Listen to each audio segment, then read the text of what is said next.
Hi guys, welcome to this lesson. In this lesson, I just thought what we need to do is to focus on creating some sort of specificity around your client.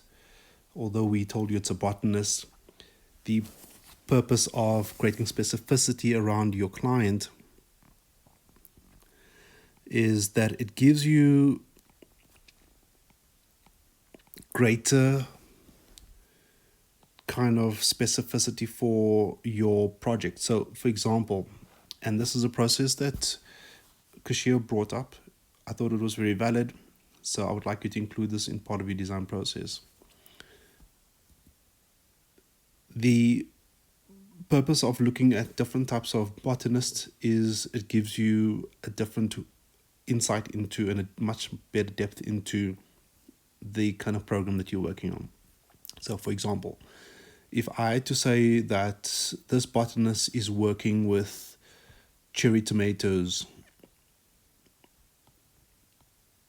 right, what that means is that I will go and look at what the kind of tomato farming looks like. What is the quantities of tomatoes that I can grow in how many days? Is it available in South Africa? And what type of, more importantly, what type of space is required? What kind of water do they need? Now, although this is not a biological project, what this process does at a very simple desktop study, it allows you to give you specificity of the spatial needs. Now, I'll explain afterwards. I'm going to give you a different example. If another botanist says, right, we're only going to work on aloes, and we're going to be developing the kind of medicinal reasons these things can work for different products. What that means is for medicine, we need to now design what the top roof space looks like, whatever your building looks like. And if you're looking at another different kind of botanist, someone growing, I don't know, medicinal marijuana for argument's sake, the point that I'm trying to make is that all these different products or plants requires different kind of spatial needs. For example, a tomato farm could work better if you looked at what the spatial requirement is that perhaps they work better if you grow them vertically. Now, what are the permutations of that? You can create these grids, and these grids can be stacked. They need some kind of bed.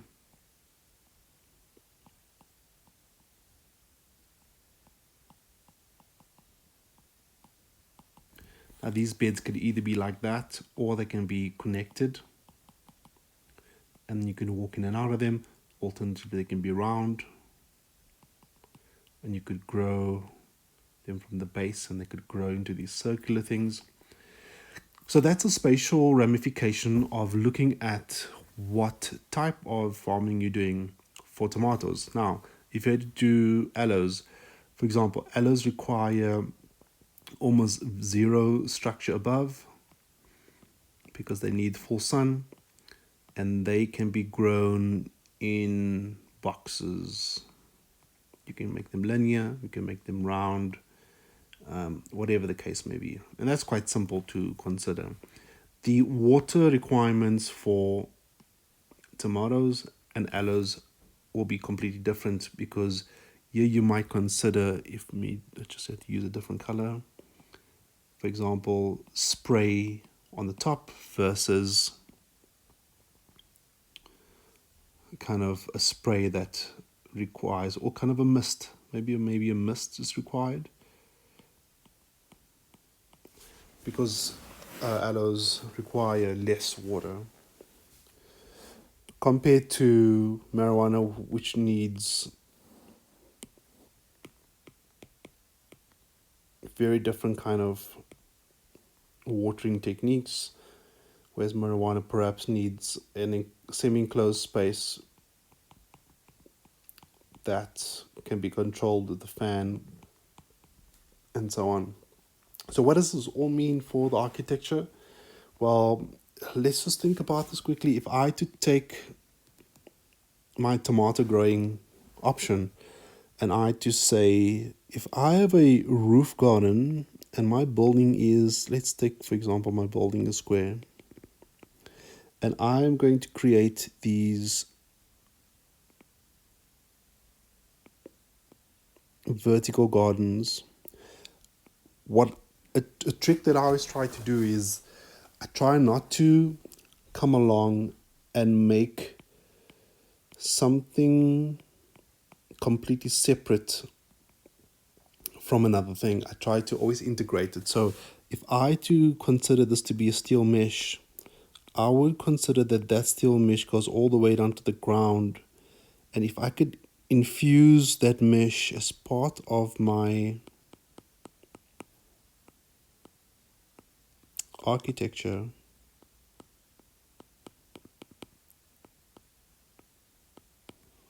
I would bring that down. And if I had to look at that a bit closer, what it could mean is if I had to draw a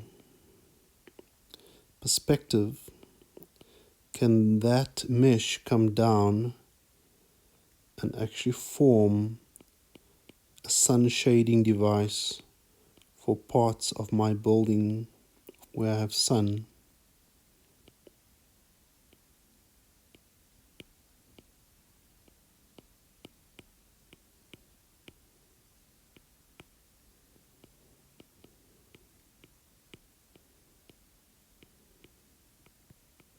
For example, what that means is that my overall form now is determined by not only the building itself, but actually the agricultural influence that the tomatoes has provided.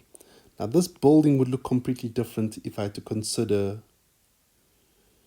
aloes.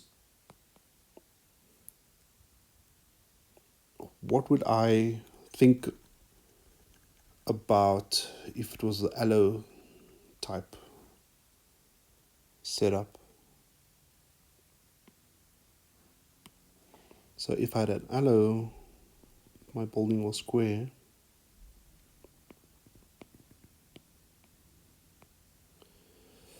I could get these big cacti,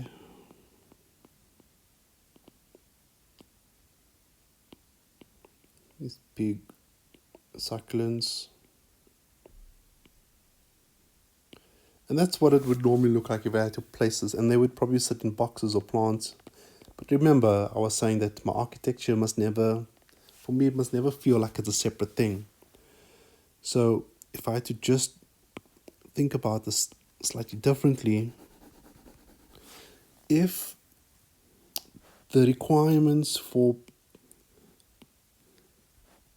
succulents is about sun, then what does sun actually,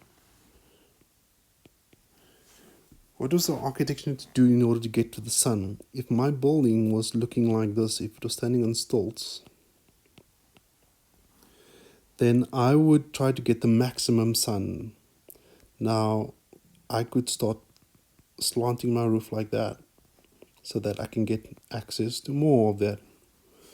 If I had to take that further and I had to make them cascading, that means that I can build these boxes into my roof structure so that my succulents and cacti can actually get more exposure. That's my concrete. What does that mean for my concrete? That means that I would have to, if I draw in red, that means that this would actually have to be a series of beams, and those beams translated into an axle would end up being like almost like a stadium stand, like a raked seating stadium stand.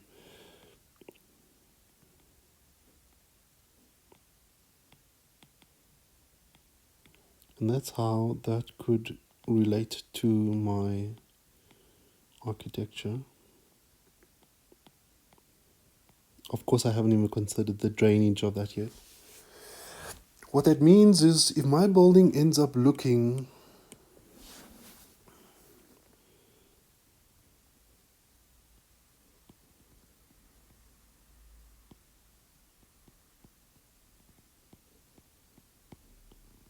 like this,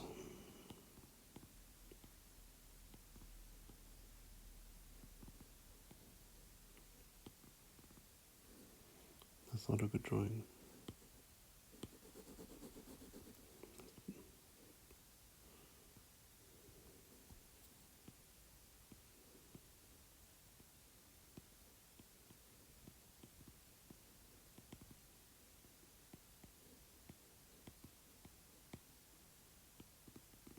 My building could look like that. Of course, that doesn't look good and you'll fall off the edge. So I would have to bring this line up. It can be made out of glass, or it could be made out of the brickwork, concrete. I could cap it there. It could also mean that my water could cascade from one to the other. I could make a big gesture of water falling down the end there. And my cacti would be peppered all over the roof.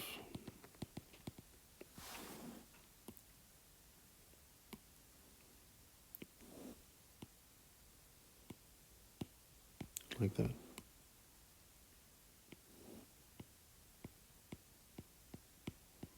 And that would relate back to my architecture.